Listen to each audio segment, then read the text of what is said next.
Welcome back to Fallout, the board game. We are playing as the Vault Dweller, and we've thrown in with the Institute pretty heavily, because now they have a courser heading on the way to the railroad, I believe, to eliminate the railroad from the scenario, which is the Commonwealth. So we're going to begin here. We get 2 actions, and I'm not even sure what I want to do. I think for our first action, I think I'm going to explore this very dangerous part of the wasteland. So we're going to do an explore action. And what do we explore? We find the Robco factory. And then we have a robot here showing up on the map, and we have 2 radiation zones. So we have a radiated area with the Robco factory at the bottom, and we're going to have to take a robot, which is going to be the Protectoron Medic. Okay, it has loot, it has a shield, 2 hits. Wow, this guy's pretty tough to take out. So he shows up here. That was our first action, and I don't know what we want to do with our second action. We might want to move into the Robco factory. Is that what we want to do? Yeah, let's go ahead and do that. We're going to move into the Robco factory. 1, 2. We've moved through a radiation zone, which means we're going to take 1 rad of radiation poisoning. All right. And very, very, very quickly, that was our 2 actions. So we did an explore action, a move action. That was basically it. So now it is the end of the round. And with the end of the round, we are going to, of course, flip our card. So raiders and bugs will activate. Raiders and bugs. So this raider is the only one on the board. He's going to flip over. So we have another raider psycho appearing here. And this bug is going to come for us. So it can go 1, 2, 3, 4, or 1, 2, 3, 4, 5. So it will actually fly down here. It's the closest way to get to us. And so there you have it.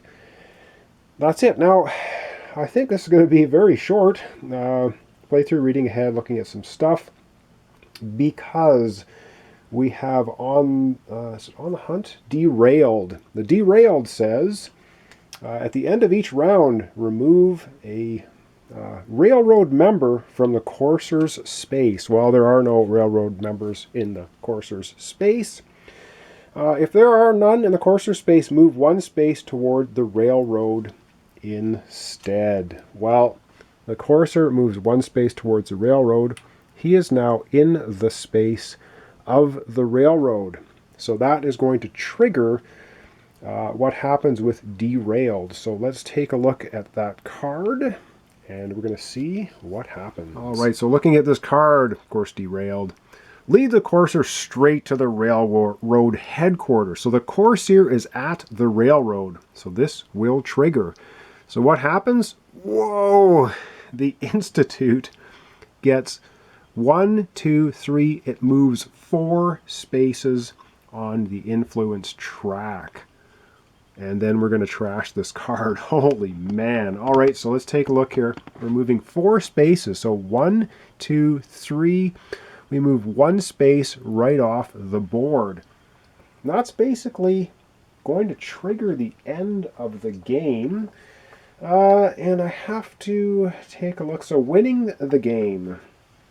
See influence page 9. So we're going to look at the rules reference under influence.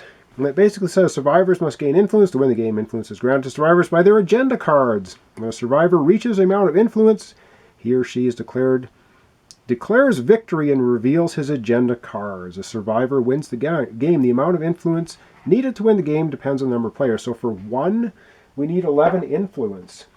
So we are going to declare ourselves the winner, because right now we have 2 of these cards, which gives us 1 influence, and we get +1 for each space. The Institute is farther ahead than the railroad, and we do count extra spaces beyond this. And so we're basically 1, 2, 3, 4, 5. We're 6 spaces between them. So this card, like I said, we have 2 of them, is going to be worth 6, 7 influence. I think 1, 2, 3, 4, 5. Yeah, 6 spaces. So this is worth 7 influence on it by itself. This one is a duplicate of it. It's also worth 7 influence. So that's 14. And we have 2 other influence cards, and you're allowed to have 4 in your hand for 16 influence. So our Vault Dweller in the Solitaire playthrough of the Commonwealth smokes it big time, gets 16 influence. We need 11 to win the game. Not a problem. But we ended up being addicted, although we're idolized with Plasma Gun, a Vault Suit. So I'm going to zoom out here, and we're going to wrap up our playthrough, a Solitaire playthrough of the Commonwealth using the Vault Dweller. All right, so at a high level here. So we ended up the game. We leveled up a bunch of times, so you saw how that worked. We did some battles. You've seen how that works. We took some rad poisoning from going through radiated areas, took a bunch of hit points. We never did die. Dying in the game's not too terrible. You just basically respawn at the starting location. You lose all your items, but you do get to keep your equipped items when you die. But we didn't see that happen. We also didn't see the perks happen in the game. There are basically 2 perks for, I guess, perception, 2 for intelligence, 2 for luck, 2 for agility, 2 for charisma, 2 for, or maybe that's agility or endurance, and 2 for endurance and 2 for strength. I'm not going to show you these. I don't want to spoil it. I don't think we did too many spoilers actually in this playthrough. We didn't reveal a whole pile of the tiles, so those will be obviously new to you if you're playing the game. We didn't cycle through a lot of the tokens for monsters and things, so we didn't see all of them either. And like I said, there are 159 of these cards. And what did we go through in this playthrough? We went through 1, 2, 3, 4, 5, 6, 7, 8, 9. We went through 10 cards of 159. So that will tell you sort of how much variety and how much is left. And we did just the very first scenario, the Commonwealth. There are 4 of these in the base game. And like, this is Fantasy Flight, like there's not going to be a whole pile of expansions. And we played the Vault Dweller, which gave us that funky Vault Suit, which gave us a bit of armor, let us do rerolls and endurance tests. There are also 4 other characters to play in the game.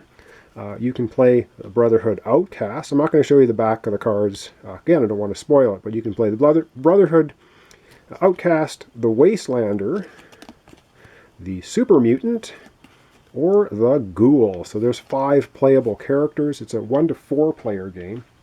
I think I said you could play with 5. Maybe you can. I don't think that'd be pretty difficult, but you can play with 4 player games.